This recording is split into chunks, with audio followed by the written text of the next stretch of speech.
माता बहनों के लिए भी हाँ उन्होंने पहनाया।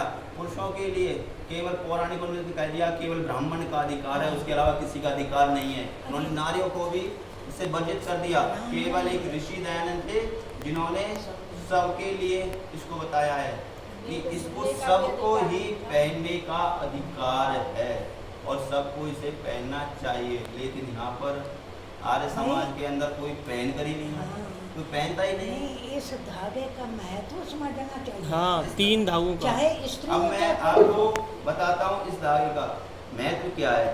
तो हमारे यहाँ पर क्या है कि अनेक अनेक पौराणिक वाली विचारधाराएं आ गई हैं, तो जिससे हम घबराते हैं, अरे नहीं मुझसे तो पालने नहीं होगा, मुझसे तो ये नहीं होगा, मुझसे तो ये नहीं होगा।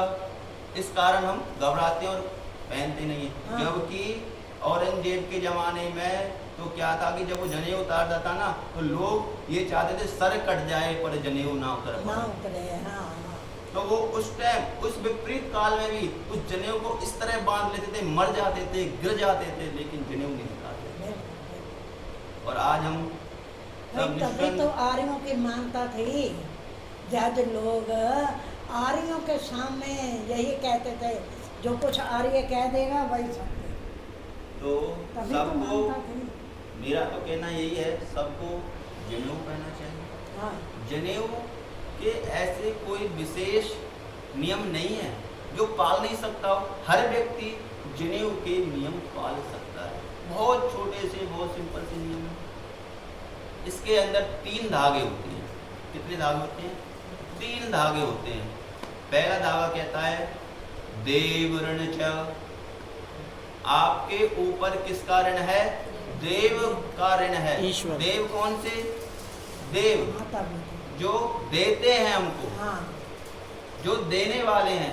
देने वाला कौन है? सूर्य सूर्य, रोशनी दे रहा है, चंद्र, चंद्रमा शीतलता दे रहा है, पानी है, वायु है, माता पिता, मतलब जितने भी हैं जो देने वाले हैं, जड़ हैं, जो जड़ देवता हैं, उनकी बात कही गई है। उनके प्रति हमारे ऋण। क्या उनकी हम सफाई नहीं कर सकते? शुद्ध हवा के लिए, शुद्ध के लिए हवन करो। पानी के लिए गंदगी मत फैलाओ। वायु को प्रदूषित मत करो।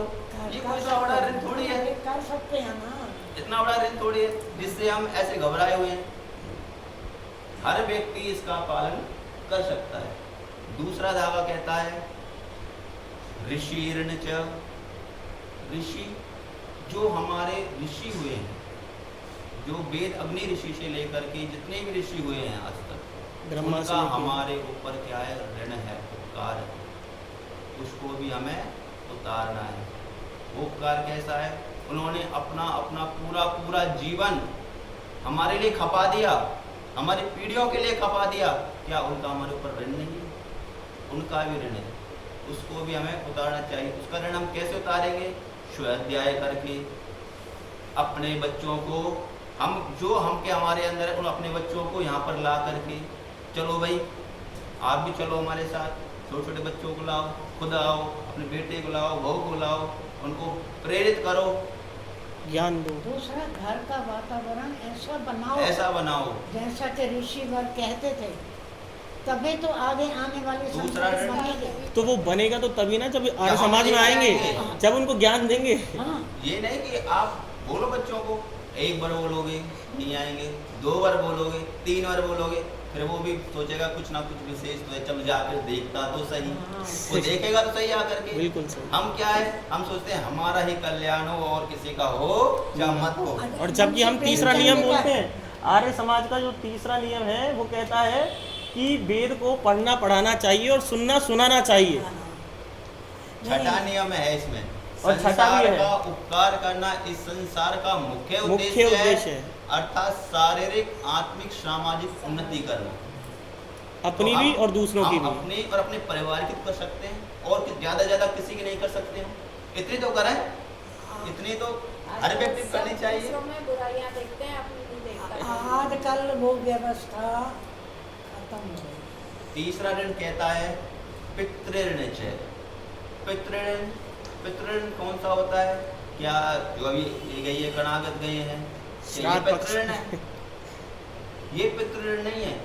पितृ ऋण तो ये है अपने जीवित माता पिता की सेवा सेवा करना, अतिथि की सेवा करना, कोई घर में पधारे उसकी सेवा करना, कोई बुजुर्ग है उसकी सेवा करना, ये है पितृ ऋण। इसको उतारना।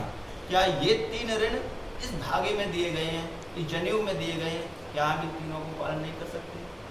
बताइए। हर व्यक्ति कर सकता है, लेकिन फिर भी नहीं होता आजकल कोई नहीं। फिर भी सोचता है नहीं।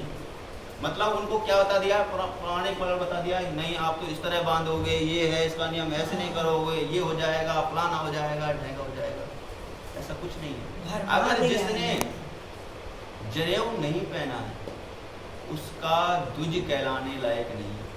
स्पष्ट है, पढ़ते ना, ओम ब्रह्मणे ब्राह्मणो ब्रह्म वर्चसी जायता, स्पष्ट लिखा हुआ है। इसका क्या अर्थ है? इसमें लिखा ब्रह्मन स्वराष्ट्र में हो, द्विज ब्रह्म तेजधारी। द्विज हो, द्विज। हाँ। हम क्यों शूद्र बने रहे हैं? हम खुद ही नहीं चाह रहे हैं हम द्विज हो, हम चाह रहे हैं शूद्र ही रहें। देखो हमारी व्यवस्था हमारी कैसी स्थिति हो गई है कि हम चाह नहीं रहे हम द्विज हो, जबकि हमारे जो ग्रंथ है, हमारे शास्त्र हैं, वो हर पल, और हम रोज मंत्र भी बोल रहे हैं, हवन भी कर रहे हैं, सब काम कर रहे हैं, फिर भी सबसे बड़ी बात ये है कि पौराणिकों ने गर्त में डाल दिया है और हम लोग ही मूर्ख बन जाते हैं। पौराणिकों ने क्या किया उसको छोड़ो, हम क्या कर रहे हैं उसको तो मैं देखो। वही तो कह रही हूँ ना कि हम लोग ही मूर्ख बन गए। उन्होंने जो कहा हमने मान लिया। और आर्य समाज का तो सबसे बड़ा धर्म ही यही है। वो पाखंड खंडनी क्यों चलाई थी, पताका क्यों चलाई थी, उसका काम क्या था? दयानंद ने यही तो किया था। हर व्यक्ति को हो सके तो आपके कभी भी यज्ञ हो संडे को तो जनेऊ का प्रोग्राम रखें, क्योंकि इन 3 नियमों को सब पाल सकते हैं और कोई ऐसा नहीं है, और सबके लिए करने भी चाहिए। क्या भाई सबको करना चाहिए, मतलब वायु की शुद्धता सबका ध्यान रखना चाहिए, जल की शुद्धता में ध्यान रखिए, नदी नाले में गंदगी ना फैलाएं। अजय होने को सब कुछ हो। फिर अगर जिन्होंने ये 3 नियमों का पालन किया है, जिन्होंने ये 3 नियमों का पालन किया है, इसके अंदर एक होती है गांठ। अभी देखना जनेऊ की होती है ना, उसको कहते हैं ब्रह्म गांठ। जो इन 3 नियमों को पालन करता है अपने जीवन में, तब जा करके वह उस ब्रह्म गांठ से, मतलब उस परमात्मा से मिल सकता, मतलब उसका मोक्ष हो सकता है। अन्यथा तो फिर वो चाहे कुछ भी करता रहे। ऋषियों ने बनाए हैं तो अपने ये बनाए हिसाब से ही बनाए गए कि मतलब याद रखने के लिए, जब ये हमारे गले में रहेगा, हमारे शरीर पर रहेगा, हमको हर पल हम कोई भी गलत काम करेंगे ध्यान रहेगा, तुरंत हमको सचेत करेगा, अरे हम क्या कर रहे हैं।